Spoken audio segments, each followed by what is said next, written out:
This video is intended to guide you through all the necessary fundamentals of driving your forklift competently and safely. It is divided into 5 sections. 1.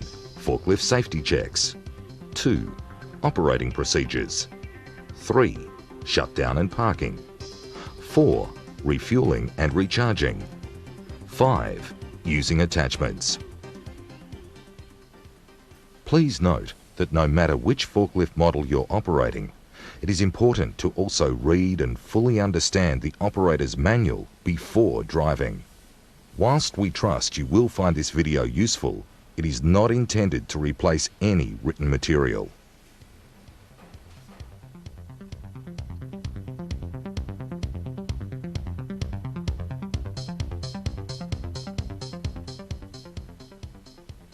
Your first job is to make a series of checks. These are all important for operational and safety reasons and should be undertaken on a daily basis before you start any work. Firstly, you'll need to check that the fluid levels are correct. For the engine oil, hydraulic oil, and engine coolant.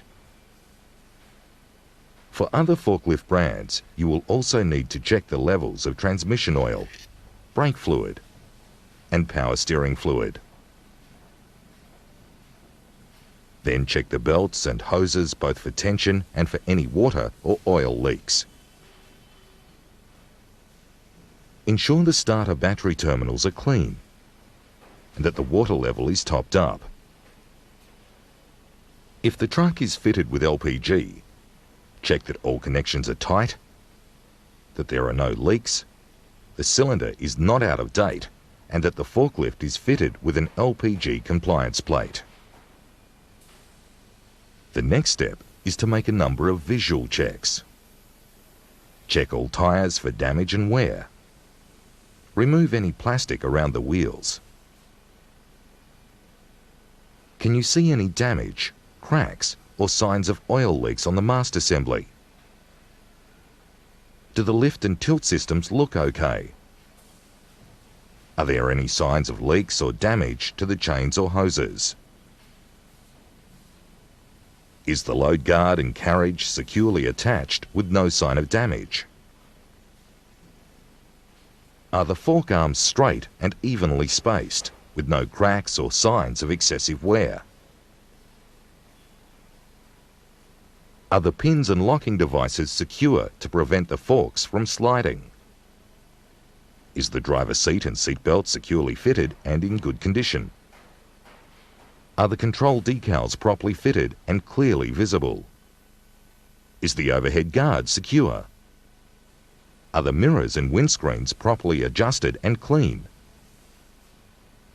Is the load plate attached and readable?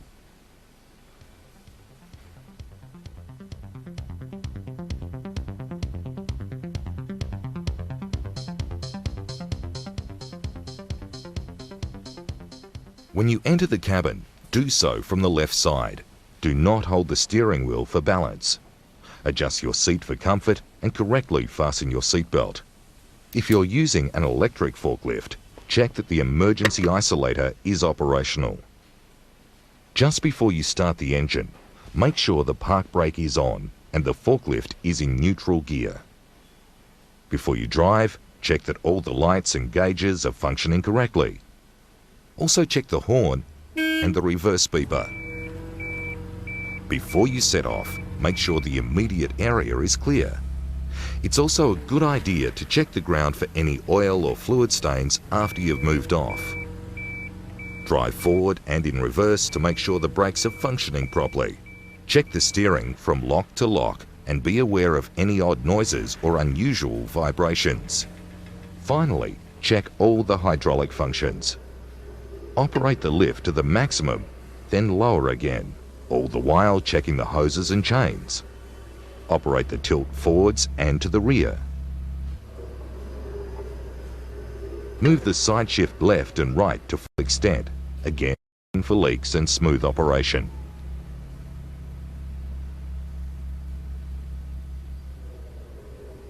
If you do find a fault, park the forklift, remove the key, and place a Do Not Use tag where it is clearly visible. Then report the fault to your supervisor immediately so that a technician can be called.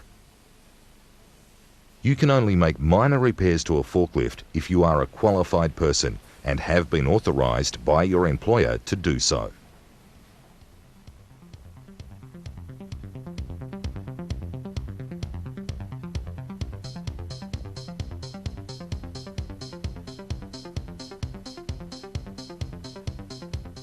Now that you're confident your forklift is in good working order, you must also check for hazards around you.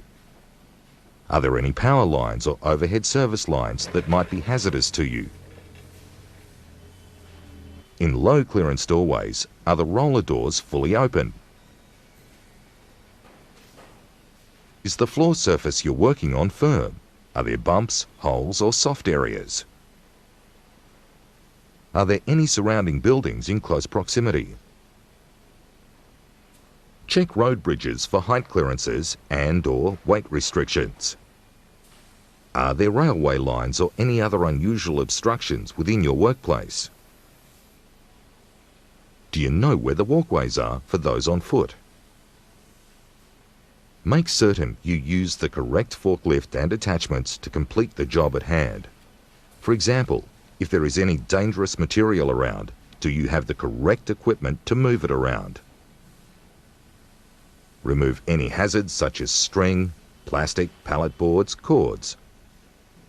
Clean up any spills that may cause slippage. Tell your co-workers if you will be operating near them.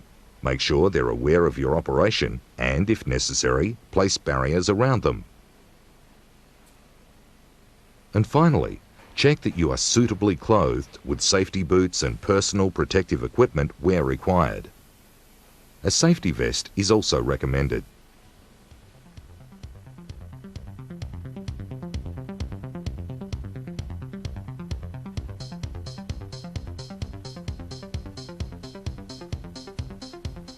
Before you move off, check all around the forklift and give way to other traffic.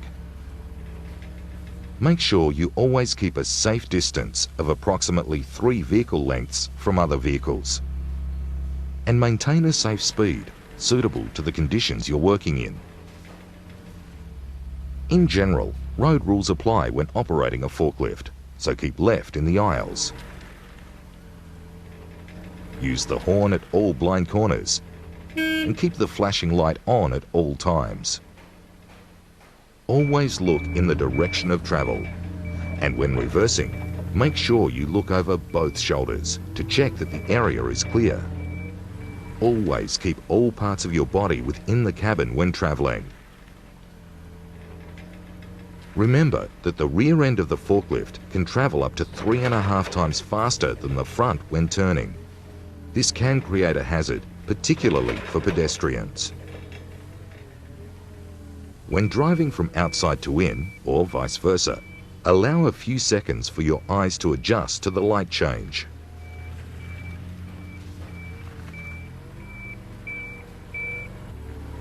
Slow down through puddles, as the surface may be very slippery.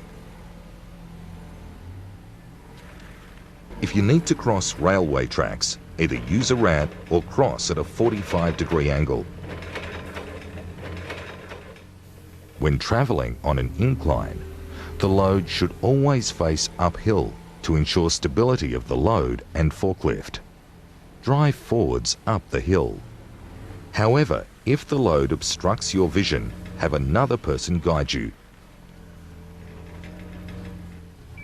If you're not carrying a load, reverse up the hill and drive forwards down the hill. Never turn or drive across an incline. The forklift may tip over. If your load is unbalanced, keep the heavy side of the load at the heel of the tines. Keep your forklift and load at least 2 meters away from distribution power lines and at least 6 meters away from transmission power lines. If you do contact a power line, warn other people to stand clear. stay on the forklift and have someone turn the power off. Try and break contact by reversing away. And if you must jump off, don't touch the ground and the forklift at the same time. And of course, no passengers are ever allowed to be carried at any time, unless an approved seat and footrest is fitted within the confines of the overhead guard.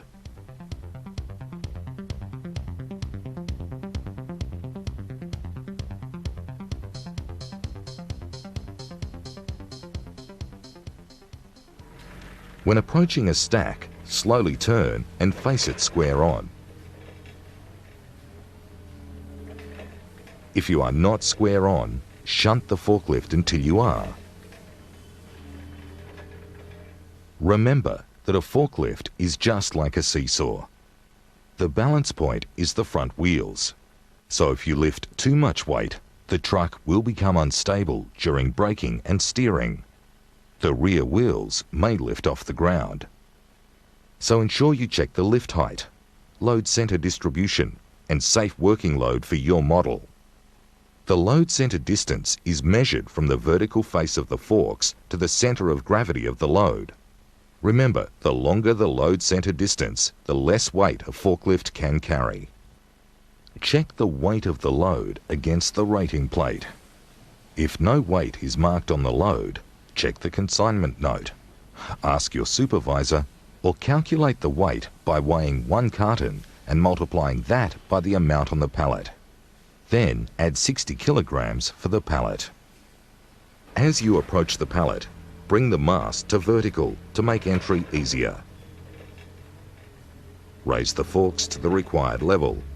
Remember to use your park brake if you're on an incline. As you enter the load, make adjustments to the fork height to avoid scraping the pallet. Raise the load with a slight back tilt. Check you have sufficient clearance above the load. Before reversing, look over both shoulders to ensure that the area is clear. As you prepare to travel, lower the load to just above ground level and below axle height with enough rear tilt to stabilize it. Check that the load is high enough to clear any bumps or rises on the floor. In a reach truck, the travel position for the load is just above the legs, with the mast reached back and enough rear tilt to stabilize the load. Always proceed with caution. If your vision is obscured, you may need to travel in reverse. If that's the case, make sure you look in the direction of travel.